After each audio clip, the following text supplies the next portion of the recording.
Hi, this is Manny Valderrama and welcome to my YouTube channel, V Teachified. Don't forget to subscribe and click the notification bell to get more updates. So IPCRF rating and coding form. For teachers 1 to 3, SPED teachers 1 to 4, and special science teacher 1 to 2. So these are considered, or they are considered, proficient teachers. So this is the part 1 of individual performance commitment and review form. Basahin po natin yung instructions. So part 1 shall be accomplished by the rater during the phase 3. So sino po yung tinatawag na rater? Di ba yung rater po, usually sila po yung mga school heads. Or sila po yung mga master teacher, sila po yung rater usually.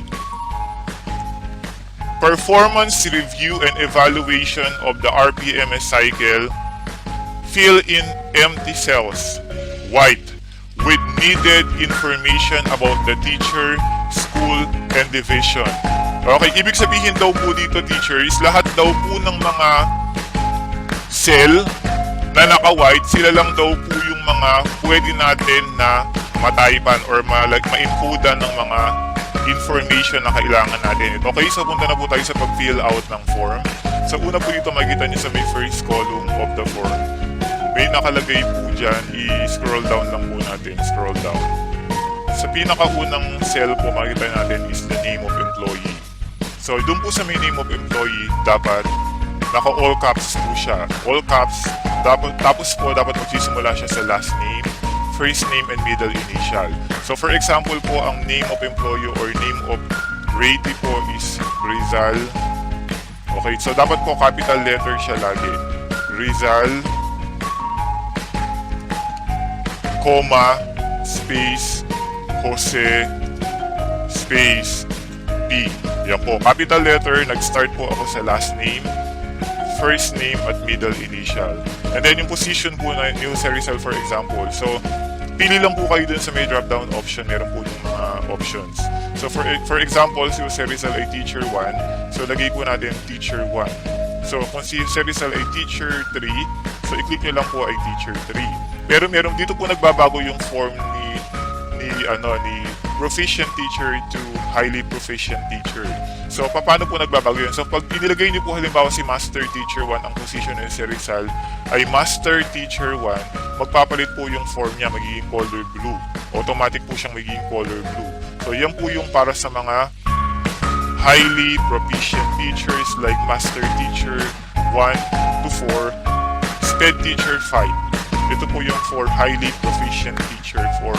So, dun po muna tayo kay proficient teacher. So, for example po, si Jose Rizal ay proficient teacher lang siya. He is a teacher 1. So, lagay po natin teacher 1. Kita niyo po automatic na yung form ay naging for proficient teacher. So, yung mga proficient teacher po ay sila yung mga teachers 1 to 3, SPED teachers 1 to 4, at science or special science teacher 1 to 2. Sila po yung mga proficient teachers. Then, punta na po tayo kay employee ID. So, kung napapansin nyo po yung mga employee ID natin is usually makikita po ito sa ating payslip, yung employee ID po natin. So, for example, your employee ID is 1, 2, 3, 4, 5, 6, 7. Usually po yung employee ID ay binubuo ng 7-digit numbers. So, 1, 2, 3, 4, 5, 6, 7. So, kung napansin nyo po, itinipe ko yung 1, 2, 3, 4, 5, 6, 7. Wala po siyang drop-down option. Next, punta po tayo kay employment status. So, choose lang po tayo sa drop-down option. Click lang po natin yon. So, for example, if you are a regular permanent teacher, click nyo po yung regular permanent.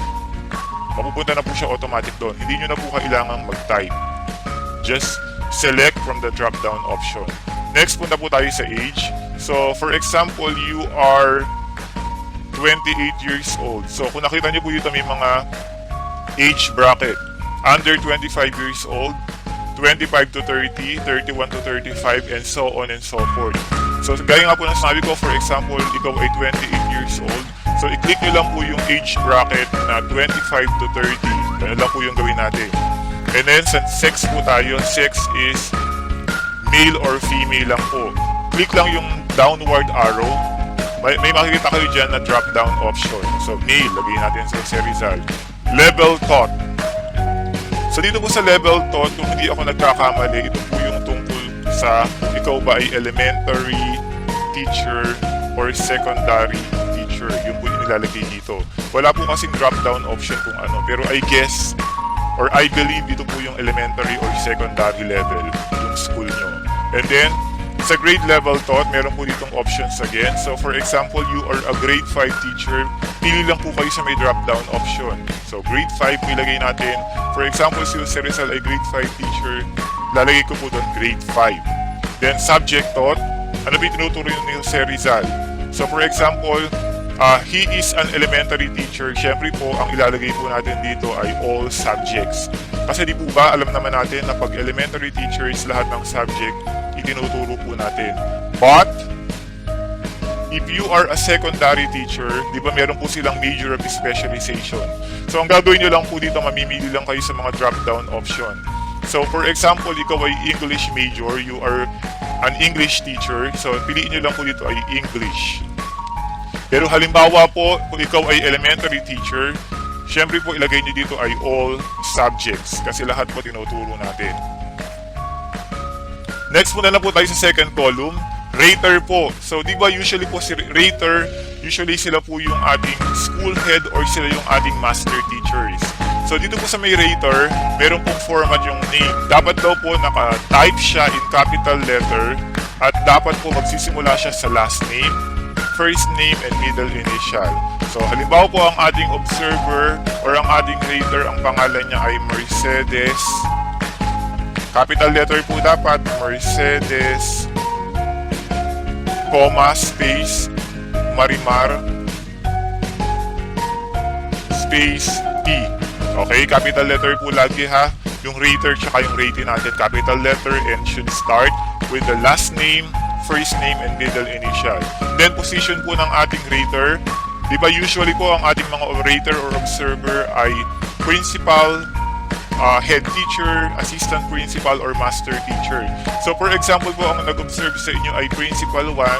All you have to do is to click the downward arrow and select from the drop down option. Mamili lang po tayo doon sa drop down option. For example, principal 1 po ang nag-observe sa atin, click lang po natin yung principal 1.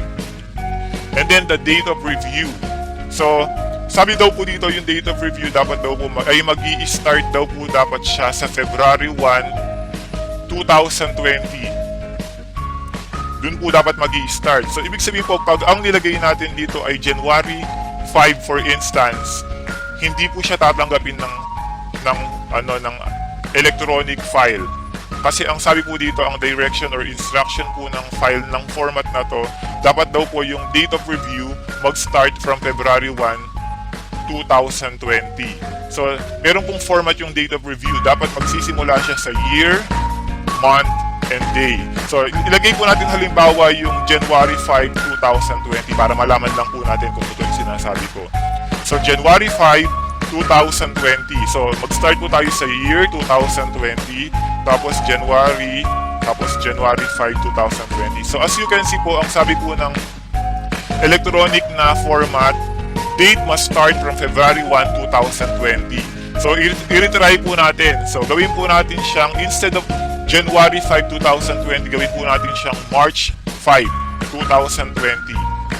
So, tingnan po natin kung magkakaroon pa rin siya ng okay, tinanggap na po siya. Wala na pong sinabi na the date must start from February 1, 2020. Kasi po, ang nilagay na natin is March 5, 2020. Kaya tinanggap na siya ng ating electronic file ng IPCRF. Okay po, next muna tayo kay number of teaching. So, for example, nagtuturo na si Jose Rizal ng 2 years na halimbawa si Jose Rizal na nagtuturo. Meron po siyang years bracket. So, pasok po si Jose Rizal sa 0 to 3 years kasi Jose Rizal po ay 2 taon na nagtuturo as public school teacher. Next, the highest degree obtained. For example, graduate ka na ng bachelor's degree or BS in Education for secondary or BEd or Bachelor in Elementary Education for elementary. So ilagay niyo po dyan bachelor's degree. Pero kung medyo sinipag po kayo at kayo na i-graduate ng master's degree, or if you are a degree holder, lagay nyo po dyan, master's degree. Pero kung halimbawa po may units lang kayo ng doctoral, for example, enrolled kayo sa Doctor of Philosophy ng 27 units, syempre hindi pa po ilalagay dyan ay doctorate degree. Doon pa lang po kayo sa may master's degree. And then punta po tayo kay area of specialization. So si area of specialization po natin, di po ba pagka kayo ay elementary, wala kayong major, tama po ba? Pagka kayo ay secondary, meron tayong mga major of specialization. So ilagay lang po natin dito, for example, you are an English major, for example. So click nyo lang po dyan, English major. Pero for example po, hindi kayo secondary teacher, elementary, graduate kayo ng BEd or Bachelor in Elementary Education. Kasi sa pagkakaalam ko po, pagka iniwanan nyo tong cell na to ng bakante, hindi niya tatanggapin. Sasabihin po ng cell, please accomplish the missing data. Parang ganun po yung sasabihin ng cell na to. So, for example, elementary teacher kayo at mas marami naman kayong load, for example, sa English. So, click nyo na siguro yung English.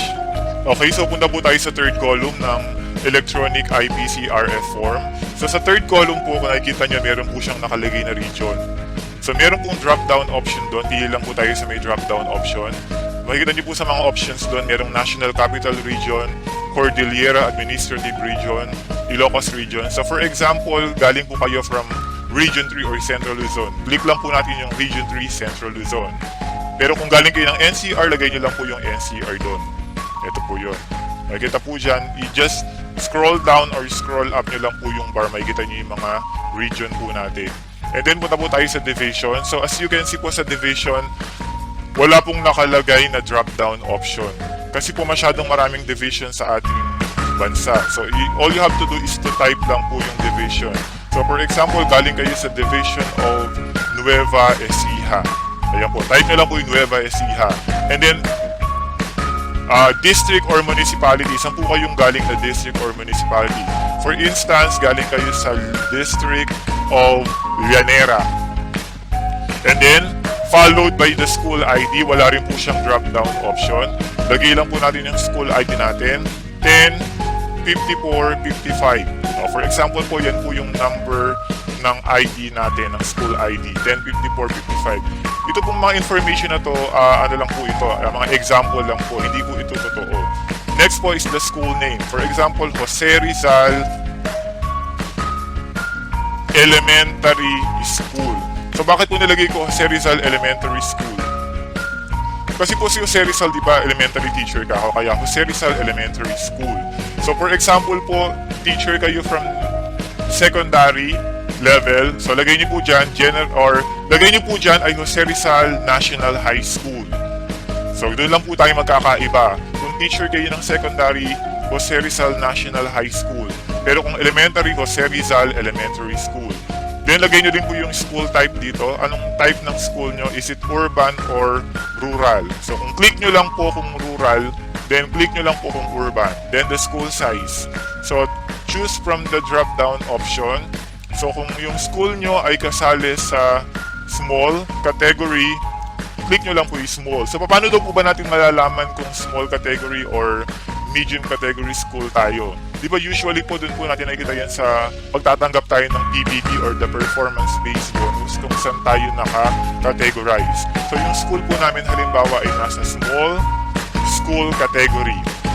And then for curricular classification po tayo. So kung nakikita nyo po dito, ito po yung kung ano yung kinekater ng school nyo. So for example, kinder lang po ba yung school nyo? Or meron po bang kinder to grade 6 doon or kinder to grade 10? So kung ano po yung kinekater ng school nyo, all you have to do is to choose lang po from the drop-down option or scroll down nyo lang po siya. Okay? Makikita nyo po dyan yung mga options. Scroll down. So kami po yung school namin, for instance, ay nagke-cater ng kinder to grade 6. So click ko lang po yung kinder to grade 6. Ganun lang po siya kadali. Okay, so teachers, pag na-accomplish na po natin, teachers, yung mga information natin sa taas, tulad nito, itong mga to, yung mga employee, position, age, sex, region, division, Ngayon teachers, pwede na tayong mag-proceed sa pagsagot sa ating DepEd prescribed IPCRF electronic form. Actually teachers, ito na po yung gagamitin natin na form for year-end review. Ito pong school year 2019-2020. Ka-upload lang po ito ng DepEd. Just 9 hours lang po ito na-upload. So kaya po ginagawa natin to para mas malaman nyo kung paano i-navigate or kung paano fill upan or i-accomplish itong bagong uploaded na form ng DepEd. So teachers, gaya nga nang nasabi ko, yari na tayo halimbawa sa pag-fill out ng mga information na kailangan sa taas. Ngayon, punta na tayo dito sa may COT1. Okay, so yari na tayo lahat teachers dito sa column 1, column 2, and then column 3. So punta na tayo sa COT1. So dito teachers, di ba kanina sa unang video natin, naka-disabled itong cell na to. Ngayon, ginawa natin siyang enabled cell na siya teacher, enabled. Ibig sabihin, pwede na tayong mag-input ng anumang information. So dito teacher, sa COT1, for example, yung classroom observation tool mo na subject na inobserbahan ka ng school head mo ay English, for example. So lagay nyo lang teachers dyan, English. And then dito sa teacher sa may rating, sa may baba, kung nakikita nyo to, ayan. Sa may rating teacher sa may baba, lalagyan nyo siya halimbawa ng mga point or ng mga puntos na ibinigay sa inyo ng inyong observer or ng inyong school head or ng master teacher. So for example teacher, ilalagay ko dito ay puro 5 ang lalagay ko para mag-outstanding ako. Since ito lang naman is for public information lang naman. So for example teacher, ilalagay ko 5. So kung nakikita nyo, nag-automatic na teacher yung RPMS 5-point scale. Pag nag-encode kayo dito, automatic nagta-transmute na siya sa RPMS 5-point scale. So puro 5 teachers lalagay ko para outstanding naman ako. Ayan. So ngayon teachers, kung nakikita nyo, yari na ako sa COT1 na ang subject ay inobserbahan sa akin ay English. Na may mga grade na ako sa object. For example teacher, objective 1, ang grade ko ay 5. Objective 2, 5. Ayan. Encodean ko na siya teachers. Ngayon, pupunta na ako teacher sa may baba. Ang maglalak nito ng COT1 ay si school head o yung observer natin. So ilalak niya halimbawa to, lalak niya.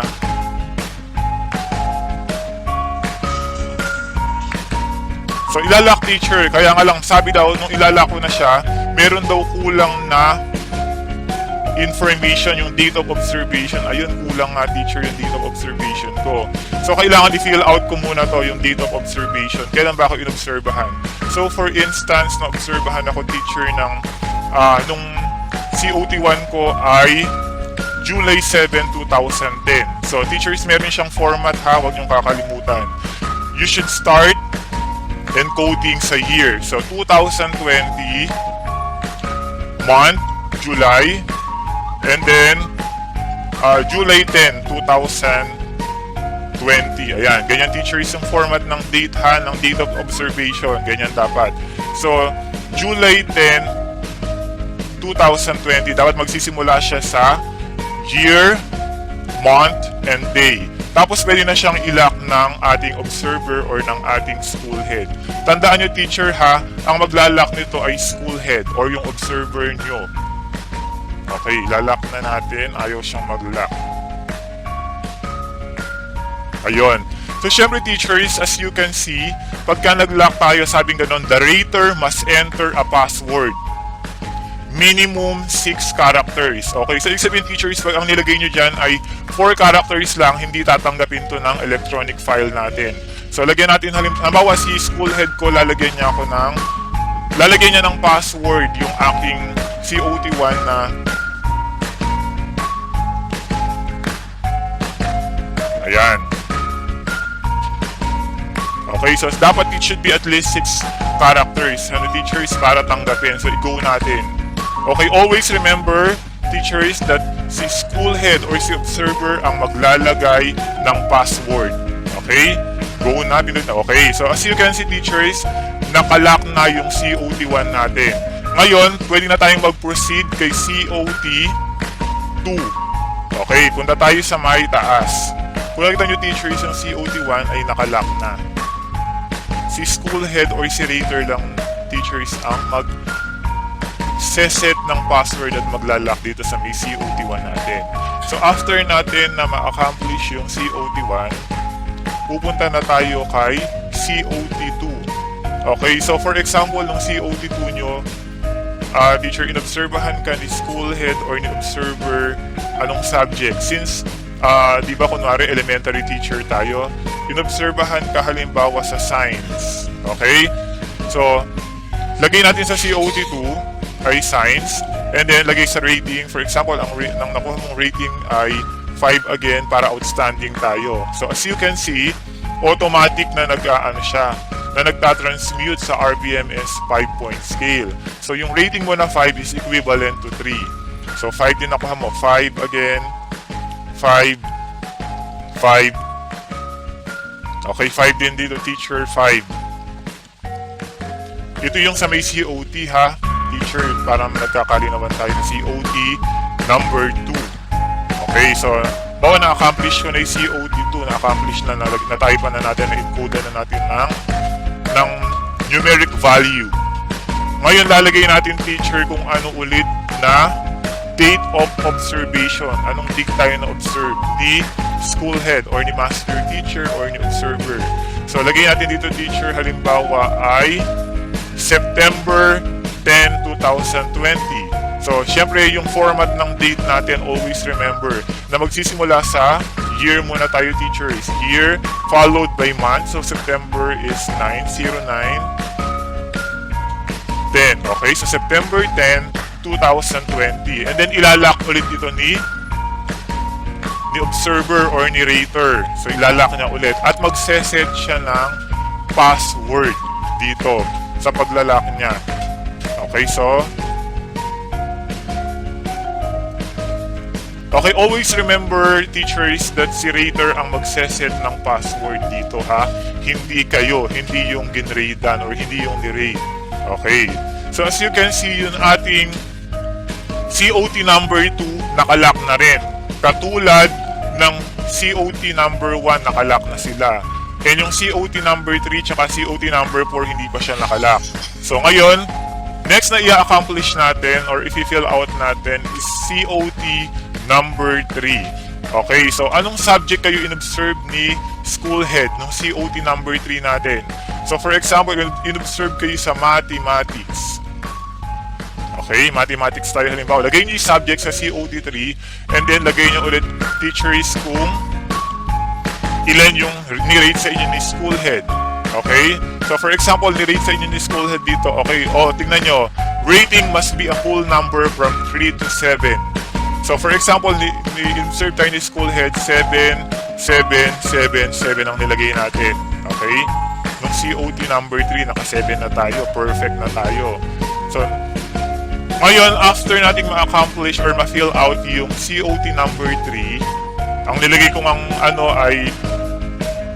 nilagay kong numeric value ay 7 kasi since 7 ang highest, ang nilagay ko. Pero example lang naman to, teachers, para kung paano lang natin i-navigate itong electronic form na to. Lagyan natin, teacher, kung anong month, kung ano yung date na in-observe tayo ni school head or ni observer noong COT natin, COT number 3. So, lagay natin for instance is January 10. So, for instance, lagay natin ay January 10, 2020. Okay, don't forget na mauuna ang year, month, and day. So, 2020, tapos 01, and then 10. And then, after nito, na mailagay natin yung date of observation, ilalock na ulit ito ni rater. Okay, so ilalock na natin. Since nailagay na natin yung date of observation natin, January 10, 2020. And always remember, teachers, na magsisimula ang date format sa year, month, and day. So, ilalock na natin to. Pero always remember na ang maglalak nito ay si rater. It could be school head or master teacher. So, magseset na ng password, for instance, si rater. Okay, so nagset na siya ng password. Okay, kung nakikita nyo, yung ating COT number 1, COT number 2, at COT number 3, naka-lock na siya. Nilock na ni Rater. Ngayon, we can now proceed to COT number 4. Pero alam naman natin, we all know that wala tayong observation for COT number 4. Wala tayong classroom observation. Bakit? Due to the enhanced community quarantine. Pero siguro ang gagawin na lang dito, baka ang i-advise ng DepEd, just like yung ginawa natin sa grading system ng ating mga students. Diba kung ano yung mga numeric value na meron sila nung quarter 1 to quarter 3, parang doon na lang tayo nag-base para mag-gradean sila for quarter 4. Or yung iba naman gumamit ng transmutation table. So siguro tayo ang gagawin natin, doon tayo magbe-base sa COT1, COT2, COT3. So ngayon, pwede natin ito sigurong sagutan. Pero I'm not sure po kung gano'n ang gagawin ng DepEd. Basta ipinapakita ko lang dito kung paano natin i-navigate itong form. Okay po, nagkakaintindihan po tayo, teachers. So next natin is for COT number 4. So maglagay tayo ng subject. For example, bumalik tayo sa English. Inobserbahan na naman tayo ni Rater or ni school head sa English. So ngayon, lalagay natin dito again kung ilan yung numeric value na inilagay ni school head natin. So ang highest daw po dito is 3 to 7. Sabi ko dito, rating must be a whole number from 3 to 7. So ilagay ko po ulit ito ay 7 para ma-outstanding naman tayo. 7. And these data po are for for public information or for public consumption lang po. Para mas malaman nyo kung paano gawin to or kung paano mag-accomplish ng form sa pamamagitan ng newly uploaded DepEd prescribed IPCRF form for school year 2019-2020.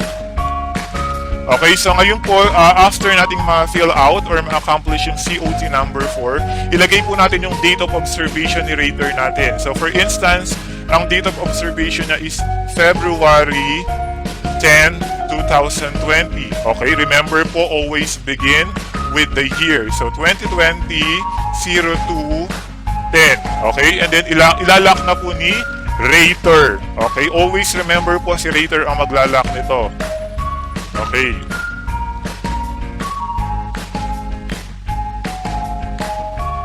Okay, magseset po ng password si Rater. And then, go na po tayo. Ayun, nakalock na rin po. So, as you can see, yun pong ating COT1, COT2, COT3, and COT4, nakalock na po silang lahat. Okay, so as you can see, teachers, done na tayo or accomplished na tayo with COT1 to COT4. Nakalock na siya. Inilock na ito ng ating grader or ng ating school head or ng master teacher. So ngayon, teachers, pupunta na tayo sa dito sa ating encoding status or editing new. Dito sa may ating QET or quality, efficiency, and timeliness. Di ba yun yung igsabihin ng QET, teachers? So as you can see dito sa may part na to, ang naka-white lang na sheet or naka-white na cell, ang naka-white lang na sheet or naka-white na cell is yung quality and efficiency lang. At nakalagay dito, sabi nga nun sa may quality and efficiency, rating must be a whole number from 1 to 5. Okay, so ilalagay ko halimbawa dito ay 5 para ma-outstanding nga tayo, teachers. So 5. Okay, so example lang natin to para lang malaman nyo kung paano ma-accomplish to. Okay, puro 5 lalagay ko, teachers, dito ha, kunwari, or example lang to. Okay, for efficiency, ang ilalagay ko, teacher, ay puro 5 din. Kasi sabi dun sa may form or sa file, rating must be a whole number from 1 to 5. So 5 lalagay ko. And also dun sa may timeliness, lalagay ko rin ay 5.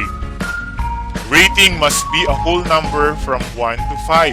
So lalagay ko dito, teachers, 5. Diba? Para outstanding tayo. As you can see, teachers, nung na-accomplish ko na or na-fill out ko na yung quality, efficiency, and timeliness, dun sa may rating, tsaka dun sa may average score and adjectival rating, automatic na siyang nagkaroon ng numeric value. So as you can see dun sa aking objective number 1, so tingnan natin, teacher, yung objective number 1 ha. Ito, objective number 1 ko, tingin tayo dito, teachers. Ayan yung nasa may So as you can see, yung objective number 1 natin, ang average ko is 4.5. Ang equivalent score niya is 0.337. And then yung naging adjectival rating or yung naging rating niya is outstanding. So as you can see, automatic na siya. Unlike before, teachers, mano-mano nating ini-encode, diba? Ngayon, automatic na siyang nagta-transmute. Even the value and even the rating or the remarks. So, nakita niyo outstanding, puro outstanding siya. Meron lang akong isang very satisfactory. Tapos, teachers, as you can see, yung ating parang general average, yung average natin is automatic na rin, and also the general rating automatic na rin. So ang naging general rating ko is outstanding, at ang numeric value niya is 4.659. Diba, teachers, napakadali lang. Ganyan ang ginawa ng DepEd to make the IPCRF computation easier and fast. Okay? So right after nating ma-accomplish yung quality, efficiency, and timeliness, punta na tayo dito, teachers, sa may baba. Ito, yung approving authority. Okay, so usually sino ba ang ating approving authority? So for instance, ang ating approving authority ay ASDS or SDS. So for example, ang ating approving authority is SDS. So lagay natin yung name ng ating Schools Division Superintendent. So sino halimbawa lagay natin is, okay, so tandaan nyo, magsisimula tayo sa last name, first name, and middle initial. So for example, ang ating SDS is Bonifacio, and capital letter. Okay, teachers? It should be capital letter. Bonifacio, comma, space, Andres. A. Okay, for instance, siya ang ating SDS.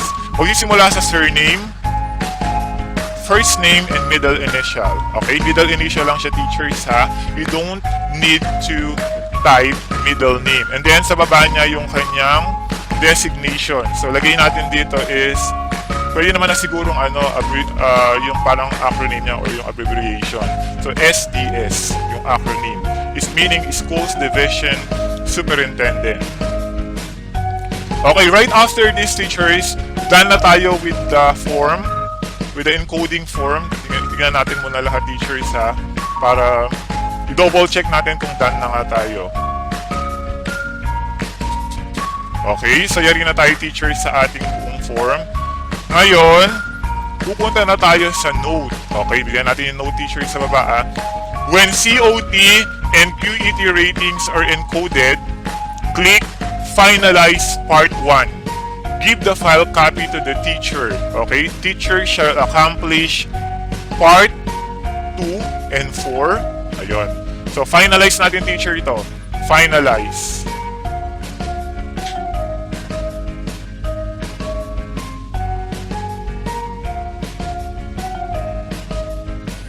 Okay, palitan daw natin yung SDS. Gawin natin schools, lakihan natin, ay ibuo natin. Schools Division Superintendent. Ayan, tingnan natin kung mag-ano na siya, mag-work. Schools Division Superintendent. Okay, yon. Dapat pala, teacher, dun sa may designation, hindi dapat acronym. Dapat ang ilalagay nyo yung full niya. Yung full text nun, yung full yung for example, SDS, lagay nyo, Schools Division Superintendent. Huwag nyo lang ilalagay yung SDS, hindi tatanggapin ng electronic file natin. And then, magseset na naman si Rater ng password. So ako, ang ginagamit kong password, teachers, magkakamukha lang para hindi ako nalilito. Ang ginagamit kong password, for example, ay 123456. Doon sa may COT1 hanggang COT4, ang ginamit kong password ay 123456 lang, hindi ako nagpapalit. Nakakalito kasi pag magpapalit ka pa. So dito sa may sa pagpa-finalize ng part 1, ang ginamit ko lang din ay 123456. And always remember, teachers, that the characters should be minimum for at least 6. Okay? Pagka 5 siya, hindi tatanggapin. So, dapat minimum of 6 characters siya. Kaya ako, ang ginagamit kong password ay 1, 2, 3, 4, 5, 6. Then, right after nito, i-go muna teachers. Ayan, mapa-finalize na siya. Okay, as you can see teachers, yung ating encoding form or encoding part ay na-finalize na. Nag-iba yung kulay niya. Sabi, your data has been saved. Okay, okay ko na to teachers. Okay, nakita nyo? Nag-iba yung kulay niya. From green, it becomes pink. It means that the encoding form has been finalized. Ayan. And then, after natin sa may encoding form, punta tayo kay proficient teacher. Ayun. As you can see, teachers, automatic na siya. Di ba sabi ko kanina, merong 5 parts yung ating DepEd prescribed IPCRF. So, as you can see, teachers, accomplish na natin yung encoding part ng prescribed IPCRF for school year 2019-2020 for year-end review form. So, done na tayo with the encoding form. Ngayon, kung nakikita nyo teachers, pagka na-finalize na natin yung encoding part or the encoding form, automatic lahat ng mga data or information na in-encode natin sa encoding part, automatic siya na napunta sa part 1. Okay, nakita nyo ba teachers? Hindi na natin kailangang i-type pa. Name of employee, Rizal Jose P. Di ba teachers? Lahat ng information na in-encode natin sa encoding part, lumipat siya sa may part 1 for proficient teachers. Ayan si employee Rizal Jose P. Ang name operator, Mercedes Maria P. Tapos yung position nila is teacher 1 and then principal 1. Okay, so as you can see, automatic na siya. Tapos teacher, yung summary din, di ba, from encoding part to part 1, tapos punta tayo sa may part 3, which is the summary sheet. Ito teachers, the summary sheet of the IPCRF. Automatic na rin siya na pumunta dito sa may part 3. Okay, nakita nyo teachers? So I repeat, when you are done filling out all the needed information sa encoding part, tapos na-finalize nyo na siya, automatic ma-accomplish na rin yung part 1 na form and yung part 3. DepEd prescribed IPCRF for school year 2019-2020. So I hope po that you have learned a lot from me. Maraming salamat po and keep on watching my video. Goodbye!